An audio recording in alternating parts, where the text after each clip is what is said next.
We all know that parents are one of the greatest blessings in the world. But after watching today's story, you might think that this is not always true. There are some parents who are not a blessing to their children. Instead, they becomes a curse. Like this boy, he went to court and filed a case against his parents. His complaint is that why his parents gave birth to him.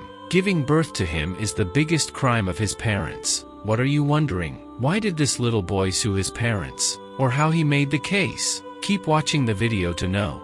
Hello everyone, you are watching Unique Storytellers. In this video I am going to share with you the story of a Lebanese movie, Capernaum. Though a movie, it is entirely based on true events. Even many characters in this movie are not professional actors or actresses. The movie has been made with the people with whom this incident happened. Personally, I really like the story of this movie. Hope you like it as much. So let's start the story. The story of the movie is told in flashback format, but I will explain the entire story from beginning to end in a single timeline. It will help you to understand the story.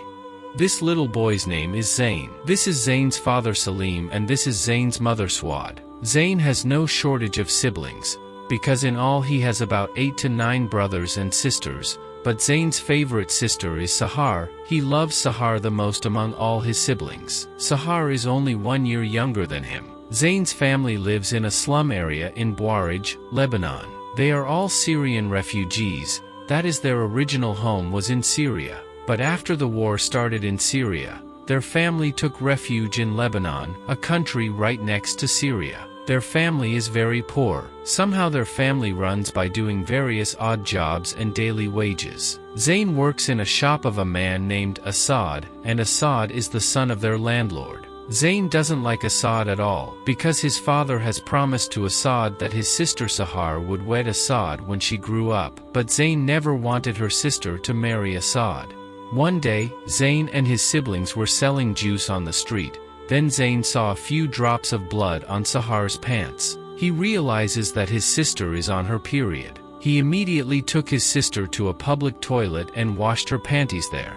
Then he took off his t-shirt and placed it between his legs and asked her to use it as a napkin. Then he said to Sahar, "Let no one else know about this matter. If anyone finds out, they will marry her off to Assad." That night he steals several packets of napkins from Assad's shop for Sahar. Several days pass normally. Suddenly, one day after working all day, Zayn comes home at night and he sees Assad and Sahar sitting side by side. Assad's family members are also there. He realizes his parents have arranged Sahar's marriage to Assad. He went and started quarreling with his mother about these things, but by then it was too late. Zayn's parents have already married Sahar to Assad. At night, Zayn thinks he will run away with his sister before sending Sahar to her in-laws, so he packed his cloths and his sister's clothes in a polythene bag. Then he went to Assad's shop and stole some essential items. He returns home and sees Sahar being beaten by his mother for going to her in-laws' house, but Sahar doesn't want to go there anyway.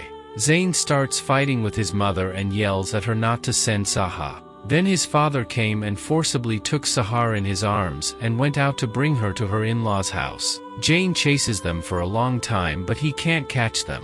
When he returned home, he was beaten again by his mother. Zayn ran away from his house with full of pain and anger. He takes a bus to go somewhere far away. In the bus an old man with a Spider-Man suit sat in the seat next to him. He talks to the old man for a while and he likes the old man.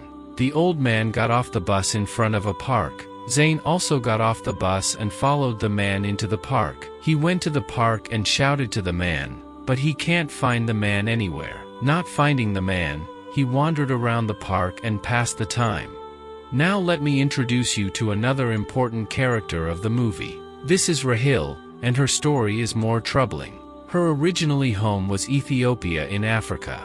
In Lebanon she came to work as a maid in a woman's house. She falls in love with a guard boy there and at one point she becomes pregnant, but the guard boy then no longer accepts her. She runs away from the house fearing to be caught by the owner of the house. She had no visa passport as she ran away from home. Currently she works in this park and with the money that she saved by working, she made a temporary ID by giving it to a broker named Aspro and trying to make her permanent documents. While working at the park, she secretly hid her only son Yonas in a fruit box in the bathroom and occasionally breastfed him between jobs. So let's come to the story. Zayn wanders around all day and suddenly he finds Rahil. He asks Rahil for a job in the park, but Rahil herself is a minor employee of the park. She cannot give Zayn any work. At night when Rahil was returning home with her son, Zayn follows her. He goes to Rahil and asks for some food. Rahil is very impressed by Zayn. She takes Zayn into her home and feeds and bathes him like her own son. Since then Zayn started staying at Rahil's house. Rahil would leave Yonas with Zayn and go to her work. Zayn also looked after Yonas all day like his own brother. He takes good care of Yonas, like feeding him to changing his diapers. Zayn did everything himself. Meanwhile, Rahil's temporary IDs are about to expire. She again came to Aspro to make a permanent ID card. Aspro says he can't make any paper for less than $1,500, but Rahil has no more than $500. Aspro then asked her to sell his son Yonas to him, but Rahil doesn't agree to that at all. But Aspro can't do the paperwork without $1,500 or Yonas. Rahil returns home disappointed. The next day Rahil borrowed money from many people, but even then she cannot add $1,500. Even she once sold her own hair to raise more money, but even that is not $1,500. In this way she spent her days in trouble. Meanwhile,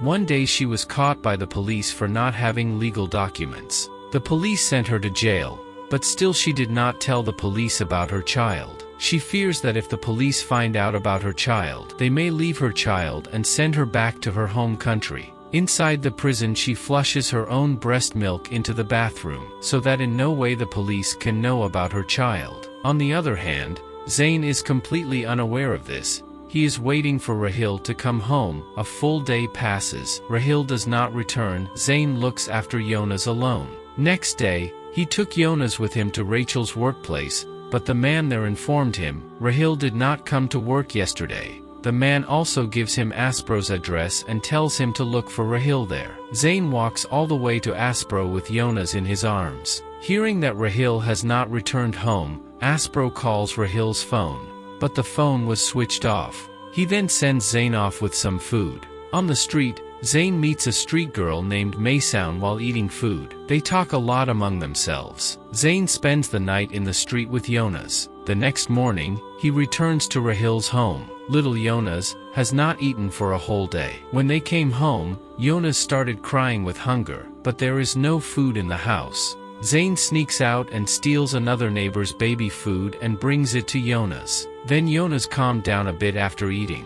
Another day passed like this. Little Zayn doesn't know what to do now. They needs food the next day too. The next day, he took out some ice from the fridge and mixed sugar in it and fed it to Yonas. But how long will this last? He goes to the market. From there he brings the rotten fish thrown away in the market, and tries to burn it with fire. They somehow survive by eating food thrown away in the market and sometimes stolen from neighbors' houses. After a few days, due to non-payment of water bills, the water supply to the house was also stopped. He then steals a neighbor's kid's skateboard and Yonas was placed in a big pan and made like a pulled car and takes him out on the street. On the streets, he again met Maysoun. Maysoun told him relief was being given to Syrian refugees at one place. Jane goes to the relief camp and tells various lies. From there he brings some foods from there and they spend several days eating these foods. Then, finding no other option, he opened the water tank of Rahil's house and brought it to sell to Aspro, because Aspro used to do business of these old things. Aspro asks to him about Rahil. Zayn told him lie. He says Rahil is returned home. While talking, Aspro asks him to sell Yonas to him. Aspro can give Yonas to a good family and he will get some money in return. Aspro offers him that, if he can convince Rahil about this, Aspro will arrange for Zayn to be sent to Sweden. Zayn says he will talk to Rahil about it. Saying this, Zayn left there with the money from the sale of the water tank. Then they spent some more time with that money. One day, they came home from outside and they find that the landlord had locked their house for non-payment of rent. Zayn tries hard to break the lock, but all his efforts failed. After trying for a long time, he returned to the road again with Yonas. Even while sitting on the street, Yonas was crying a lot. Then Zayn decides to leave Yonas there alone. Leaving Yonas there, with a rope tied to his feet, and he left. But after going some distance he began to worry about Yonas. He could not leave Yonas alone. He returns to Yonas again and brings Yonas with him. Then he decides to give Yonas to Aspro. It also benefits him. Aspro will help him get to Sweden, and Yonas also benefits. He will get a family. Zayn goes to Aspro with Yonas, but Aspro tells Zayn he needs to show a national ID proof or birth certificate to go to Sweden. In any case, he must bring some kind of ID proof. So he left Yonas with Aspro and went to his own house to fetch his papers. Zayn went home and found his father sleeping. He went straight to the room and started looking for his papers in a drawer, but he finds nothing.